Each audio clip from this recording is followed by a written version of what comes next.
It's dark outside, but it's light in here. Chanuka, Chanuka. Happy Chanuka, Chanuka Sameach. It's the third night of Chanuka. Eretz, Zavas, Chalav, Udavash. That's one of the descriptions of the land of Israel, of Eretz Yisrael, the Torah. What does it mean? A land that flows with milk and honey. Which is so interesting, because I understand that the Torah praises the fruits of the land of Israel, the pomegranates and the dates and the figs, because that's stuff that actually grows in Eretz Yisrael. But how could it be that the honey is better in Israel? Doesn't honey come from bees? Are the Israeli bees different than the American bees? How could it be that the milk is better? Doesn't milk come from cows? Do the Israeli cows say moo better than the American cows?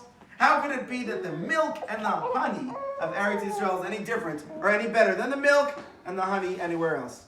So here is one answer.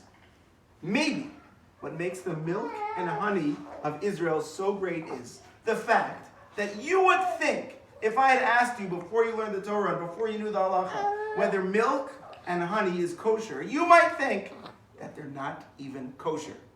You know why? Because milk is milk. And comes from a cow, which is meat. Shouldn't that be milk and meat? It seems like something that should be a perfect example of something that is not kosher. How can milk be kosher? And what about honey? Honey comes from a bee. And the Gemara says, Hayotze mina tamei tamei. Something that comes out of something that is not kosher is not kosher. So how could it be that honey that comes from a bee and a bee is not kosher? How could the honey be kosher? The secret of milk and honey is that Hashem did something amazing in this world, that sometimes there is something that looks not kosher, that looks tameh, but with a little extra something, with a little extra Torah, with a little Eretz Yisrael, it can become tahor. The blessing, the special power of Eretz Yisrael is that even somebody or something that is falling, that is tameh, that is struggling, comes to Israel and can become tahor right away, so quickly. So many times you see people who are a little confused, who are figuring things out, or who might not be in line with the Torah and with Hashem, and they come to Israel and all of a sudden their eyes are open. They go to the Kotel and all of a sudden they see the truth.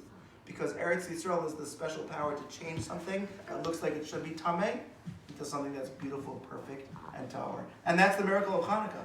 When it looked like everything was tameh, in the Beis HaMikdash we found something that was tahor. We even say in Al Hanisim, Rabim biyad ma'atim, it was many in the hands of the few, Utemeim biyad tahorim, and those who are not pure in the hands of the pure. We are so lucky to live in a time when we can fear this in Eretz Yisrael, and when so many people live in Eretz Yisrael, and when we can connect to Eretz Yisrael, because Eretz Yisrael has the special power of taking the things in our life that might not look perfect, and you go to Eretz Yisrael, and Hashem and Eretz Yisrael can fix them very quickly. Happy Chanuka, everyone! Chanuka Sameach! Freilich Chanuka! Lichtige Chanuka! Happy third night of Chanuka! Yay!